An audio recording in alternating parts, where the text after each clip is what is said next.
Bonjour tout le monde. Donc, je voulais vous introduire à un exercice de méditation et de visualisation pour le golf.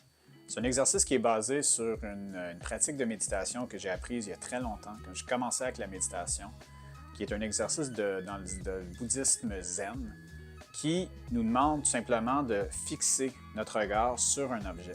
Donc, c'est une méditation qui se fait aux yeux ouverts. Souvent, on pense que la méditation, c'est toujours les yeux fermés, mais c'est pas vrai. Il y a des exercices qui peuvent se faire avec les yeux ouverts. Donc, on fixait un objet, puis le but, c'est avec chaque respiration de voir si on pouvait augmenter le détail de chaque objet. Voulant dire que, disons que j'avais une pierre. Au début, je vois la pierre. Ensuite, peut-être que je choisis un petit point sur la pierre. Puis ensuite, j'essaie d'aller un peu plus près, avec plus de détails. Donc, ces jours-ci, je pense beaucoup à l'entraînement mental pour le golf. Puis cet exercice-là m'est revenu, puis j'ai pensé, mais pourquoi pas remplacer la pierre avec une balle de golf? Puis essayer le même exercice.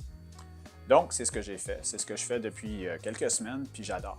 J'adore pour plusieurs raisons.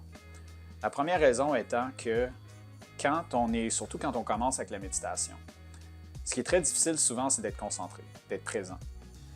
Nos pensées, ils veulent voyager un peu partout. On est dans le passé, on est dans le futur, mais on n'est pas souvent dans le présent. Mais quand on a un objectif, quand on a un objet en avant de nous, ça nous permet justement de revenir au présent en se concentrant sur l'objet qui est devant nous. Donc, disons, je suis assis, puis je suis concentré sur ma balle de golf. Puis là, tout d'un coup, je commence à penser à ce qui va se passer plus tard aujourd'hui. Puis la minute ou la seconde que je me prends à, justement, pas être présent, je ramène mon regard à la balle de golf, puis ça me permet d'être présent. Donc ça, c'est une raison que j'adore cet exercice-là. Une autre raison, c'est que le but de l'entraînement mental pour le golf, c'est pas juste d'être assis en méditation toute la journée, évidemment, c'est de pouvoir être mieux concentré sur le terrain. Puis sur le terrain, l'objet de notre exercice, la balle de golf, c'est le même objet qu'on va avoir sur le terrain pour jouer. Donc, c'est super important même d'utiliser la même balle que vous allez amener avec vous sur le terrain. Comme ça, une fois arrivé sur le terrain, si vous pratiquez régulièrement à la maison, quand vous arrivez sur le terrain et que vous avez un manque de concentration ou justement avant de frapper, ça peut faire partie de votre routine avant de frapper, vous vous concentrez sur la balle avec la respiration, puis ça peut vous ramener justement à l'état positif que vous allez créer avec votre exercice de méditation. C'est ce qu'on appelle un ancre ou un déclencheur. Comme ça, quand vous êtes sur le terrain, vous prenez une grande respiration, vous fixez votre balle des yeux, puis ça va vous aider justement à déclencher la pleine conscience. Ça va vous aider à déclencher un état positif puis un état concentré. Évidemment, ça prend de l'entraînement, évidemment, ça prend de la pratique, mais je crois énormément que ça peut être un objectif pour vous de pouvoir utiliser cet exercice-ci, puis amener ça sur le terrain pour augmenter votre habilité de vous concentrer quand vous êtes en train de jouer. Donc, comment faire? C'est très simple. On est assis, vous n'êtes pas obligé d'être assis au sol. Moi, je suis assis au sol, je préfère être au sol, mais vous pouvez être assis sur un sofa, vous pouvez être assis sur une chaise, c'est pas grave. Ce qui est important, c'est que la balle soit quand même assez loin de vous. Si elle est trop près de vous, ce qui va arriver, c'est que vous allez avoir la tête complètement penchée vers le bas. Ce qu'on veut, c'est que la balle soit...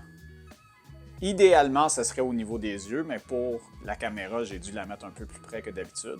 Mais je l'ai quand même ici, ce qui me permet quand même d'avoir une bonne posture. C'est super important d'avoir une bonne posture quand vous êtes assis. Pourquoi? Parce qu'une bonne posture, ça nous permet d'être confiant. Tandis que si on a le dos arrondi et la tête par en bas, on n'est pas dans une position de confiance. On veut se sentir confiant, on veut se sentir fort.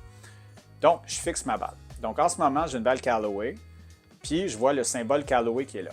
Si vous connaissez bien le symbole Callaway, c'est le mot Callaway avec le petit V qui est en dessous. Fait que pour mes premières respirations, je vais juste fixer le logo au complet. Fait que je regarde les lettres, je regarde le petit V qui est en dessous. Après quelques respirations, là, je vais aller fixer peut-être juste le V. OK? Fait que là, je suis un petit peu plus près. Puis après quelques respirations encore, peut-être je vais aller fixer la pointe du V. OK? Fait que je commence avec le logo au complet. Ensuite, je regarde juste le V. Ensuite, je regarde la pointe du V. Puis j'essaie de voir, est-ce que je peux me rapprocher? Est-ce que je peux me rapprocher? Est-ce que je peux me rapprocher? Puis ce qui arrive souvent, pour moi en tout cas, puis des gens qui l'ont déjà essayé, après 5, 6, 7 minutes de le faire, tout d'un coup, tout ce qui est autour de nous devient flou. Puis tout ce qu'on voit, c'est le petit détail de la balle. Puis à un moment donné, si vous voulez essayer de combiner cet exercice-ci avec un exercice de visualisation, par exemple, après 5-6 minutes de vraiment fixer la balle, vous pouvez ensuite vous fermer les yeux et continuer votre méditation et faire de la visualisation, quelque chose que je vais introduire dans une autre capsule. Donc c'est ça, c'est l'exercice, c'est vraiment simple. À voir si ça va se traduire dans des belles performances sur le terrain, mais je suis pas mal convaincu que oui. Sur le terrain, ce qui est difficile souvent, c'est d'être présent. Puis d'avoir des outils pour nous aider justement à être plus présent, c'est super efficace, puis ça peut énormément nous aider à mieux performer sur le terrain. Donc, je vous invite à l'essayer. Puis si vous l'essayez puis que vous avez des questions ou des commentaires, j'aimerais énormément les entendre. Donc, je vous souhaite une super belle journée, bonne pratique et espérons bientôt parce que la neige fond puis bientôt on va être sur le terrain. Donc, bientôt, bon golf.